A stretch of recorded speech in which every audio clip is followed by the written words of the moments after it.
Homework 13, section 7.1, the standard normal curve, video 6.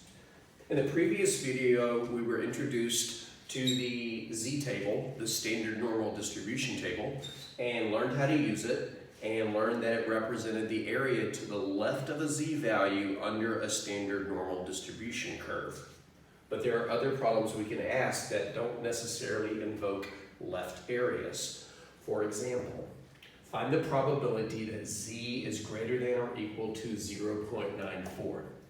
Now, this doesn't look like it has anything to do with the normal distribution curve, a standard normal distribution curve, but recall that the standard normal distribution curve has z values on the x-axis, or the z-axis.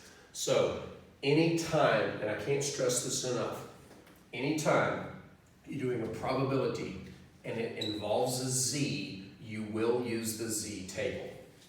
So how are we going to find this? Well, first off, what does this look like? Because this is a probability question, but it has a visual. I can't stress the following enough. For any probability question we do from this point forward, there is a bell curve associated with it. Draw it, draw it, draw it. In this case, we know that it's a standard normal distribution because the variable is z, that's important. And in a standard normal distribution, the mean is always 0. So 0 will go there. We want to know the probability that z is greater than or equal to 0.94. 0.94 is to the right of 0, but which side of it should we shade? Well, where is z greater than this number? To the left of it or to the right? The numbers greater than 0.94 are to the right, so we would shade to the right. If you're less than a number, you shade to the left. If you're greater than a number, you shade to the right. Okay, so our answer to the question is whatever this area is, more specifically this right area, as opposed to the left area. So now we're in a small quandary. Our table can only tell us the area to the left of something. That's kind of a white lie, but let's go with it for now. Our table can only tell us the area to the left of something, but I need to know the area to the right of something. So think about it for a second. How can we use left areas to find right areas? Wait a second. Isn't the total area equal to 1? It is. Which means, anytime we're looking for a right area, we can always calculate the right area by calculating 1 minus the left area. Now, this will always work. The right area is always 1 minus the left area because the total area under any probability density curve is always 1. And our table tells us left areas. So the strategy is to look up the left area and subtract it from 1 when we want to find the right area.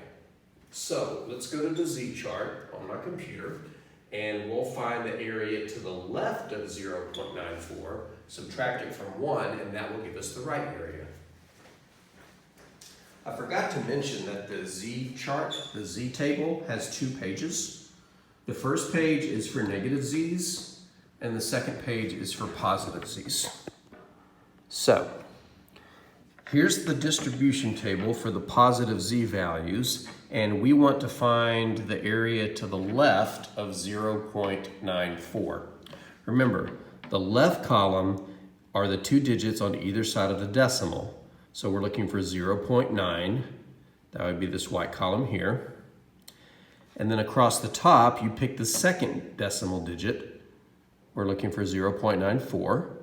So we're looking for where this row intersects that column, and it would be right there at 0.8264. So what does that 0.6284 represent? Not our answer. Remember, the table tells us the area to the left of a z value. We want to know the area right, excuse me, we want to know the area to the right. So, from the z-table, this area, the left area, is equal to 0.8264. Let me double check that. I wrote it off screen so I could look, but 8264. So the answer that we're looking for is 1 minus 0.8264. And if we do the subtraction, we get 0.1736. So the answer to our question is 0.1736, or if you wanted to think about it in terms of percents, 17.36%. And again, what this answer means is, if you are in a standard normal distribution, data that is continuous, bell-shaped, with a mean of 0 and a standard deviation of 1, then the probability of picking a number greater than 0.94 is 17.36%. It also means that this area represents 17.36% of the total area. Before we move to the next video, I want to tell you a second way to find a right area. I was debating whether or not to tell you this because now you have choices, and in math sometimes choices are bad. But there is a way to get the right area out of this z-table without subtracting 1 minus the left area. The way to get the right area directly out is to capitalize on the symmetry of the bell curve. What do I mean by that? That means if I take the mirror image, then instead of being to the right of 0.94, it would be to the left of negative 0.94. So you can find the area to the right of something by looking up the area to the left of its negative. If you have the z-table in front of you, and by now I hope you realize you're going to need to use it a lot, go to the front page and look at the negative 0.9 row and the 4 column, and I bet you'll find 0.1736. So choose your method. I prefer to do the 1 minus the left area so that I don't have to change the picture. But if you don't want to do a subtraction problem, just remember, the area to the right of a number is the same as the area to the left of the opposite of that number.